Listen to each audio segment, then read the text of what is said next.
Up next on Art Rocks, a conversation with and a concert by Lil Jimmy Reed, last of the original Louisiana bluesmen. These stories right now on Art Rocks.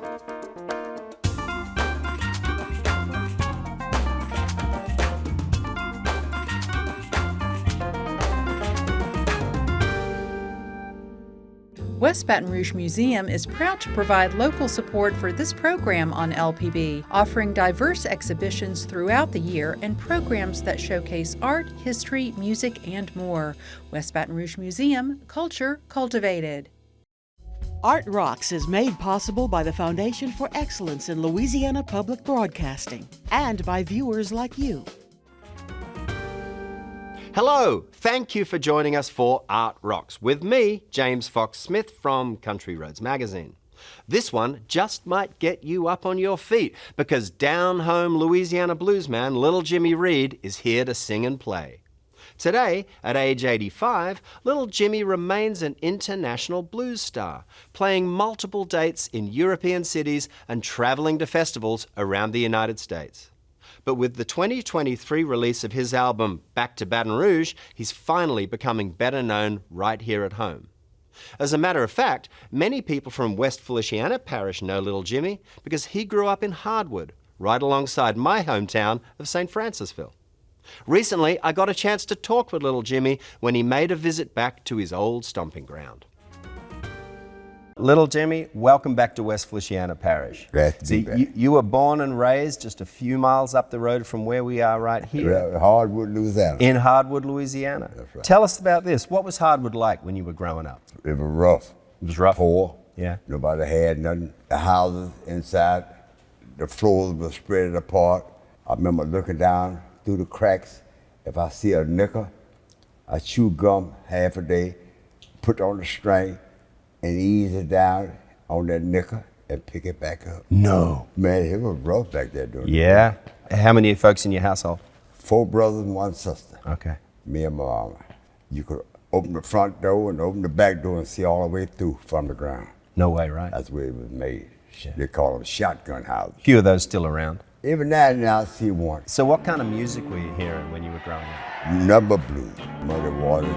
The gypsy woman told my mother before I was born, John Lee Hooker.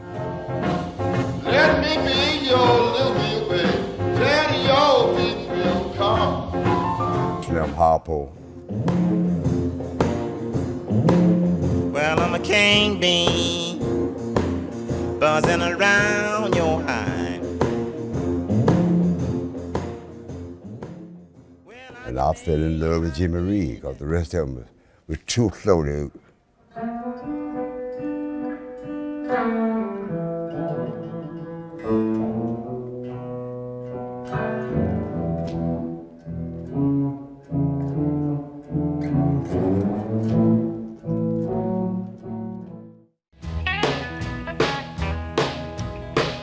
Big boss man, can't you hear me when I go? You were born Leon Atkins. How'd you get the name Little Jimmy Reed? Jimmy Reed came to Baton Rouge, and I was 16 years old. They told me he got drunk. The people that done paid the money to see him, and they told me he got drunk. So the man gave me $100 to play because Jimmy Reed was drunk. He gave you $100 to play? He gave me $100 because I imitated Jimmy Reed. And they eased him out the back door, and they brought me in the front door. And I played with his band, and the people, they know the difference. Was that up here in Hardwood? Was that at the club was in across the Baton road? Rouge. It was in Baton Rouge. Yeah, I didn't know who the band members was. I got love on my mind, baby. Hope you have love on your mind too. I got loving on my mind, baby. Hope you have love on your mind too. If you don't do it right, baby, I ain't no you. And after this, I showed them they go with. The band wanted me to go with them, but my daddy wouldn't let me go. How old were you when that happened? I was 16 years old. So is that how they started calling you Little Jimmy Reed? And that's how I got my name, Lil Jimmy Reed. Wow. Yeah. And you've been playing Little Jimmy Reed songs ever since. Ever since.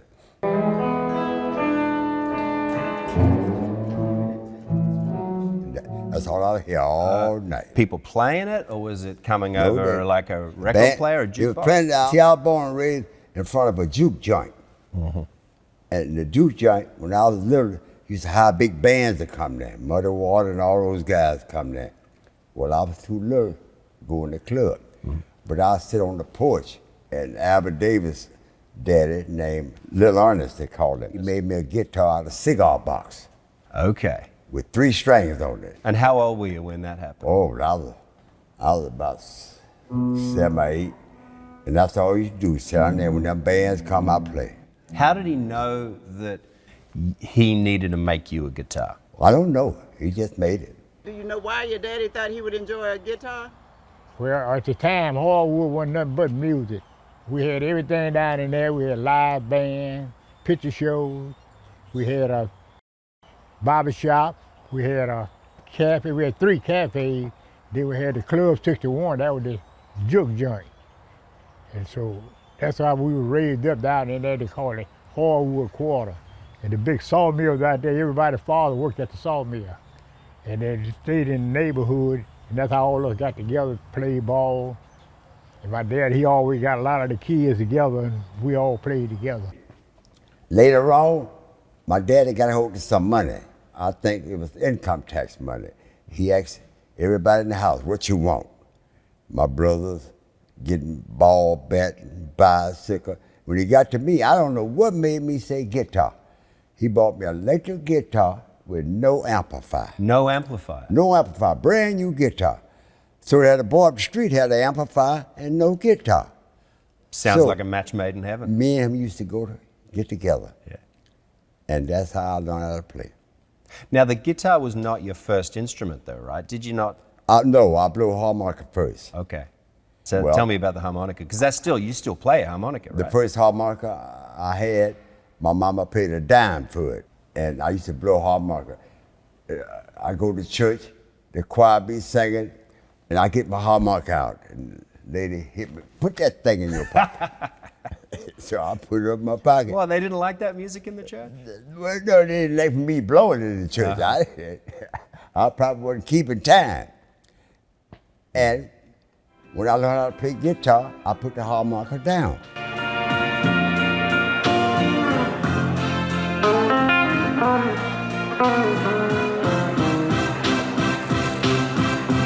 Cows go right loose in my house.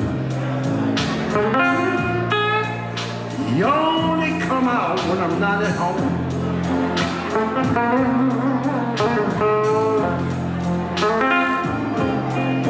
I can right loose in my house. You only come out when I'm gone. Then I found out they had a rack to hold the harp. Okay. So I bought me a rack and put them 2 together.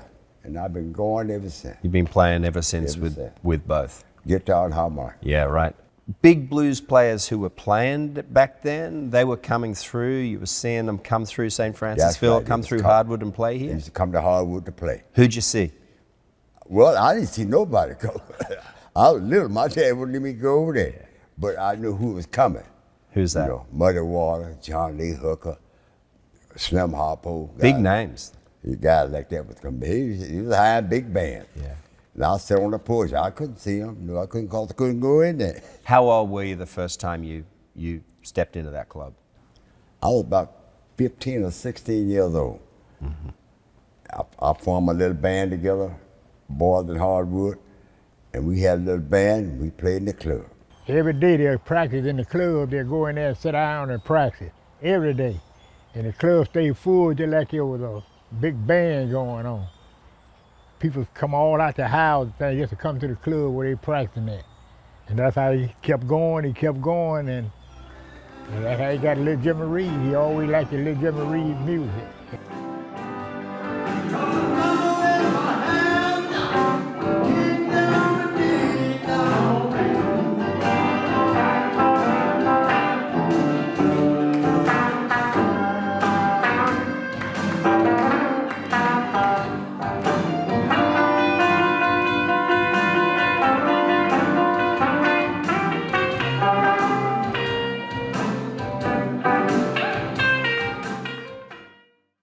Those early concerts, when you were first playing in Hardwood, some of those concerts got pretty wild, right? Oh, yeah. Yeah, the whole town got wild. Where were you playing? What was the names of the clubs back then?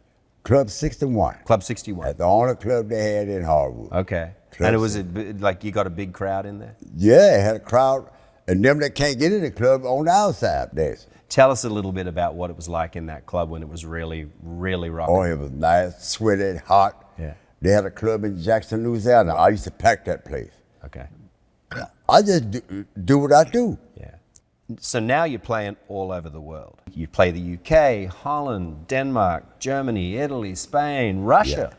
Seems like the whole world loves Louisiana down-home blues. They sure do. Why do you think that this music connects with people everywhere? Because of the everyday life. If you listen to a blues song, you live it every day. No matter how big you got, you always said that you were from Hardwood. Oh, yeah. Not St. Francisville, not West Feliciana. Hardwood. Hardwood. That's right. Why is that? Well, that's where I was born and raised, and that's where it started at. That was home. Hardwood. So what were the big blues clubs back then in Baton Rouge? In Baton Rouge? Yeah. Oh, Lord. The Carousel. That's all I can remember in Baton Rouge. Where was the Carousel? The Carousel across the Mississippi River Bridge Oh, it was in Port Allen? in Port Allen. Yeah. And There were a lot of clubs about over a there. mile down there on the left was the Carousel. I heard that the reason that there were a lot of clubs over there is that East Baton Rouge Parish was dry on Sundays. I don't know. And so people would cross the bridge to dance and listen to music and drink on Sundays. So there were a lot of clubs They over sure there. did that now. Yeah. But I don't know about whether it's dry. So how did you get out of Louisiana? When did you leave and what took you out of Louisiana? I run a barber shop. Okay. I could have for 57 years. I always had a big family. I said, I want to retire. So in 1972, I joined the Army. And where did that take you? Around the world, Germany, Alaska, Colorado, and I retired in Alabama. There you go. And that's how I stayed. Were you playing music all the way? Everywhere I went. Did you? I formed a little band together. You formed bands when you went? Yeah, everywhere Okay. I went. You had a band in Germany? Yeah. Who'd you play with? Was it I don't other, know. I was just it get other the guys that servicemen can or play. was it locals? Yeah, I don't know. I just get me a bass player and a drummer and go to town. Okay. I heard you had a band in Korea. I had a band in Korea. I got 2 Korean guys. Showed them what I wanted to do, and we just played all around Korea. No way. I played in Alaska. I stayed in Alaska 11 years. We did the same thing. Did the Koreans were they fans of And blues? they could play. Yeah, they could play. Yeah. So when you were playing with the musicians in Korea, were you all communicating in English? or- Yeah. Okay. They speak English. They speak English? Yeah. I wondered if you just were communicating through the music. And I used to go to the coffee shop every day to drink coffee, and them gals be lined up looking at me laughing. I said, what in the world they saying? So I learned how to speak Korean. Did you? Yeah. So I had to learn. You learn what you got to learn, I guess. You learn what you got to learn. Yeah. When you first started playing, when you were, teenager, 15, 16, you first started playing, how did people react? When I first started playing, well, they liked the blues too when I first started playing. Yeah. That's all we listened to around Hardwood Yeah. was the blues, you see. Yep. But I was amazed to go overseas, find out that people over there love it. They love the blues. We got a lot of blues players left the States and staying overseas. Yeah. A lot of them. It seems like sometimes the biggest, strongest audiences for like old style blues aren't necessarily in the South and aren't necessarily in the US. They're in the UK, they're in Germany, they're in France, they're in Asia. You find that there's a different sort of enthusiasm and interest when you're over there than there is when That's you're right. here. And what I think made me such a big hit overseas is because I play a lot of blues festivals over there. And I'm the only one playing the blues. Everybody playing that hard rock, acid rock and stuff like that. That ain't no blues, but they call it blues festival. Then I come along playing the blues, that's what they want to hear. And people love it. Do they love it? Well, Little Jimmy, tell us, what are some of your most requested songs? Most requested song was Honest I Do, Down in Virginia, Bright Light, Big City, Big Boss Man. Big Boss Man. A lot of folks know that one. Can you give us a little taste of that? Give us a few bars. Big boss man, can't you hear me when I call? Big boss man, can't you hear me when I come? Well, you ain't so big, you just told us all. Well, you got me waiting, boss man, waking round the plow. I want a little drink of water, but you won't let Jimmy stop, big boss man. Can't you hear me when I call? Well, you ain't so big, you just told us all.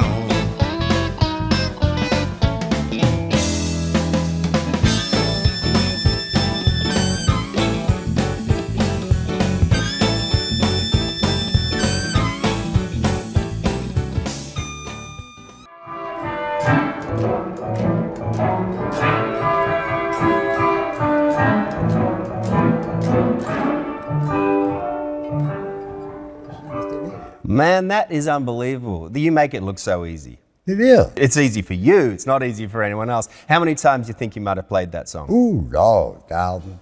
Thousands? Yes, indeed. I bought 200 CDs overseas one time at a festival. In 30 minutes, I sold every one of them. That is fantastic. That's right. And the line run out. I ain't had no more CDs. I done sold 200. They love the blues. When they listen to your music, do you feel like they are hearing a little bit of Louisiana? I don't know what they think, but a lot of them come from overseas to New Orleans, Louisiana. They do. But I played in New Orleans last year for the first time, and it wasn't what I thought it was. Because see, most of New Orleans is jazz. A lot of jazz in New Yeah. Orleans. You ever played jazz festival? Played a lot of jazz festivals. They call them jazz and blues festivals. Sure. I'm playing one at the Baton Rouge Blues Festival this year. I'm playing the Chicago Blues Festival this year. Never been to Chicago now. Now, Chicago's a different style of blues, though, right? Yes. That's more rock and roll driven. That's right. Yeah. But people want to hear the blues. They want to hear where it came And from. ain't too many of them playing it. Yeah. Laura Bell, me and him playing the blues. John Primer, take like my friend Buddy Guy from Baton Rouge. That's right. He ain't playing the blues. Yeah. But the blues is what taught them what they know and what got them to where That's they right. are, right? That new boy that got coming out, Kingfish. Uh-huh. Kingfish, when his mama was living, I met him overseas. He's from Mississippi. Okay. He was playing the blues when his mama living. His mama died, somebody took a hold to him, he don't play the blues no more. He trying to play like Buddy Guy. All that screaming guitar, all that ain't necessary. So I don't even try to play it. Yeah. Because it makes me sick to hear it. Uh-huh. You know? So you've been playing the blues now for almost 70 years. Or over 70. Over 70 years. Yeah. What do you love about it? What keeps you coming back to it? Keeps you picking that guitar up? I pick the guitar up every day. I got 12 nursing homes I play at. Okay. In Alabama? All of them in Alabama, in Florida, but most of them is in Florida and Alabama. 12 of them. A lot of those people don't get out the room till I come. And them that can't walk in the bed, they roll the whole bed out there. And I wish you see them. They'd be so happy. They'd be so happy to see you. That's right. They be wanting to hear the blues. And that's all I play for them. Yeah. And every day I'm just about playing. I canceled 2 jobs to come here. Then that is our privilege and our honor that you counted chose 2 to come to jobs to St. come Francisville for that. I just go nursing home. What is it you like about playing nursing homes particularly? To see the people move, get out. They had a man there. He wanted to dance so bad. 2 nurses got on each side, picked him up, and let him just sit there and dance. Over the months, he danced by himself. Next time I went back there, the man told me, they told me he'd gone home. That's right. Music is good for the soul. Music's good for the It's soul, good for the it's soul. good That's for the what keep body. me going. Yeah. You think it's the music that keeps you young? I think so. It's the music. I give Yeah, give us another little taste. I see.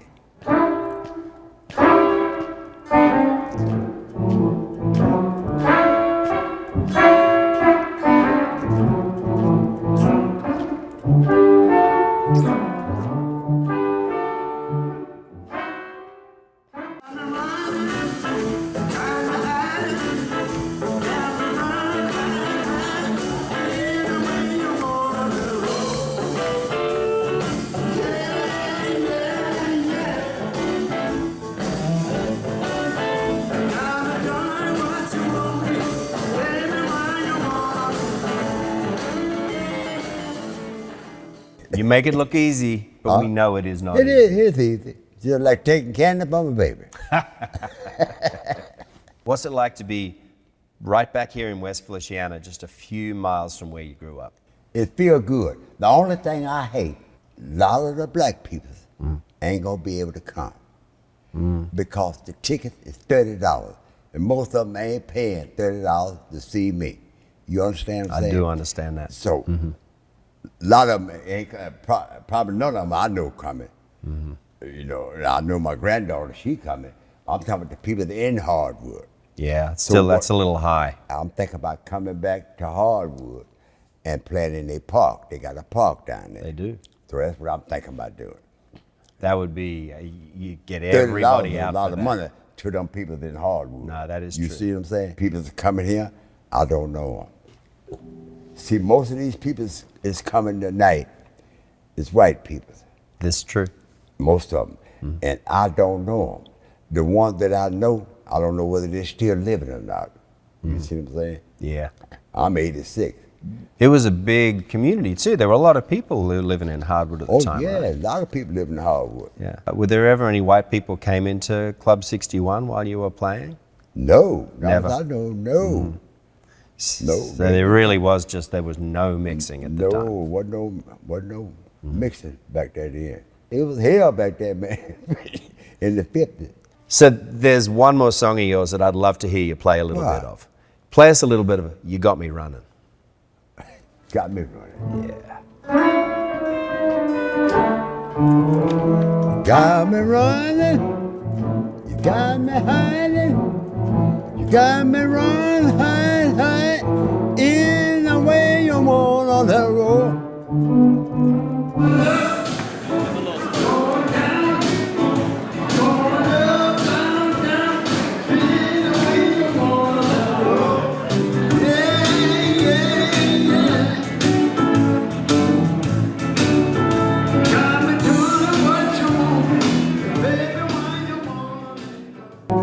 Got me doing what you want me, so baby, why you wanna let go?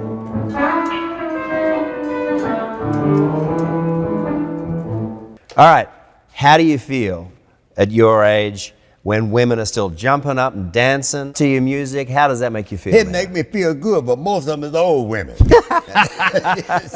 it make me feel good. See, I don't like no old woman. Oh, yeah. There you go. No, There you go. Well, people have been dancing to your music for a long, long time. Actually, let me ask you this. Do you ever, are there young people coming to your shows too, or is the crowd kind of older, or are there young blues fans you see at those shows overseas, a lot of young people. Yeah.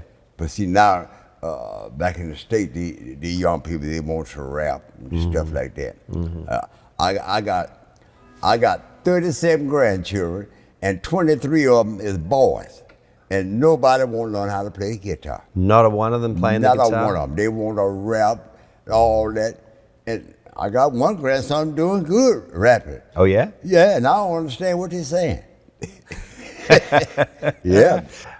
All right, little Jimmy, you have 8 children, you have 37 grandchildren, you have 24 great-grandchildren, 14 great-great-grandchildren, and 7 great-great-great-grandchildren. Yeah.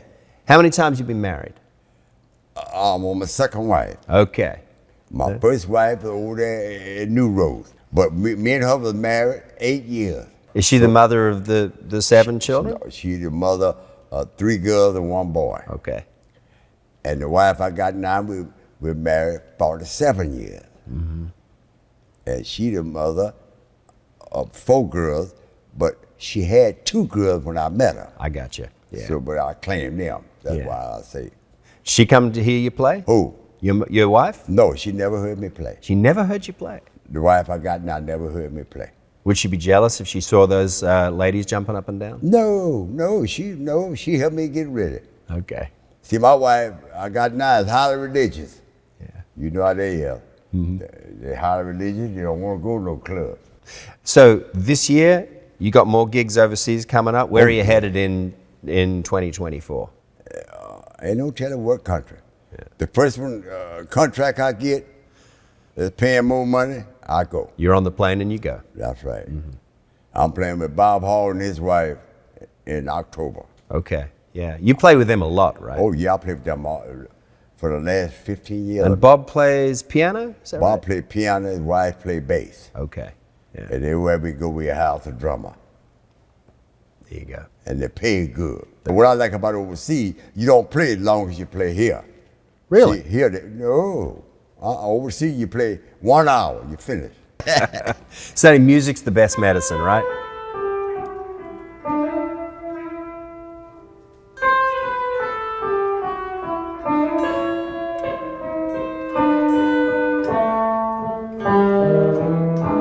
Need me a stain, darling. 100 times all over your eyes. And that is that for this edition of Art Rocks. But never mind, because more episodes of the show are always available at lpb.org/artrocks. And if you love stories like these, consider Country Roads. The magazine makes a vital guide for learning what's taking shape in Louisiana's cultural life all across the state. Until next week, I've been James Fox Smith, and thank you for watching. West Baton Rouge Museum is proud to provide local support for this program on LPB, offering diverse exhibitions throughout the year and programs that showcase art, history, music, and more. West Baton Rouge Museum, culture cultivated. Art Rocks is made possible by the Foundation for Excellence in Louisiana Public Broadcasting and by viewers like you.